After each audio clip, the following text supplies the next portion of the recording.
उसकी मौत कैसे हो गई मुझे पता नहीं। अपने मासूम बेटे का कत्ल करने वाली सूचना सेठ करीब 15 दिनों से पुलिस से यही कह रही है।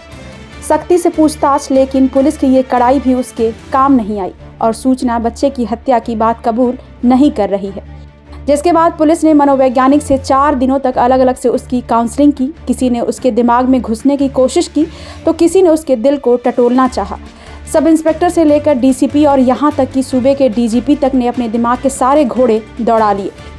लेकिन सूचना सेठ ने पहले दिन जो कहा था, 11 दिनों के पुलिस रिमांड के बाद भी उसकी जुबान पर बस वही अल्फाज थे। उसका यही कहना था कि उसने बेटे का कत्ल नहीं किया। रात को वो उसके साथ ही सोया था, लेकिन फिर वो नहीं जागा। उसे नहीं पता कि उसकी मौत कैसे हुई। जबकि हत्या के अगले ही दिन यानी कि 7 जनवरी को ही मामले का खुलासा होने के साथ पुलिस ने सूचना को लाश के साथ पकड़ लिया था। फिर उससे पूछताछ भी शुरू कर दी, लेकिन शुरू से लेकर आज तक सूचना ने इस बात को कबूल नहीं किया कि उसने चिन्मय का मर्डर किया है। बल्कि पूछताछ के दौरान उसने कई बार ये कहा कि उसका पति वेंकट रमन उनके बेटे की मौत का जिम्मेदार है। पुलिस ने सूचना को 2 बार रिमांड पर लेकर उससे पूछताछ की और 11 दिनों के बाद उसे अदालत में पेश किया।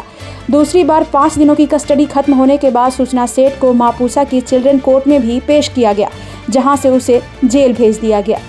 दूसरी बार कोर्ट में पेश करने के बाद इस मामले में पुलिस ने मां बेटे के डीएनए सैंपल कलेक्ट किए हैं और बच्चे का विसरा जांच के लिए भिजवाया है, ताकि ये बात पता चल सके कि हत्या से पहले उसे कोई नशीली चीज दी गई थी या नहीं।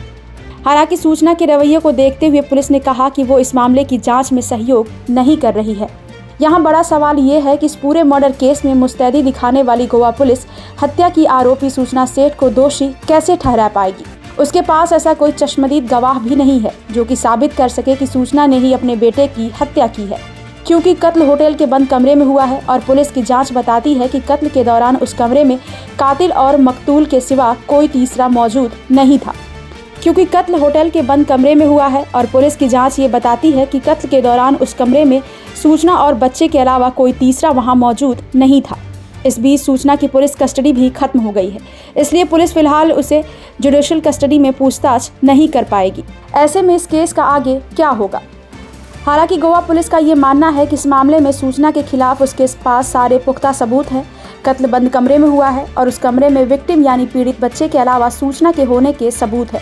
पुलिस के पास इस बात से जुड़े इलेक्ट्रॉनिक एविडेंस तो है ही, साथ ही कमरे से लाश के गायब होने के बाद से लेकर उसके कर्नाटक के चित्रदुर्ग में बरामद होने तक पूरा सीक्वेंस भी है। साथ ही कत्ल के तरीके के तौर पर बच्चे की पोस्टमार्टम रिपोर्ट है, जिसमें स्ट्रैंगुलेशन यानी गला घोंटकर हत्या करने के फॉरेंसिक एविडेंस भी है।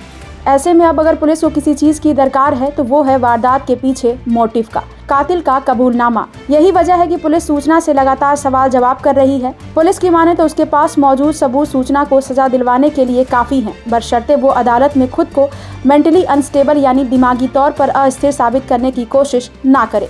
और यही वजह है कि पुलिस इस मामले में अब तफ्तीश के दौरान मनोवैज्ञानिक की मदद ले रही है।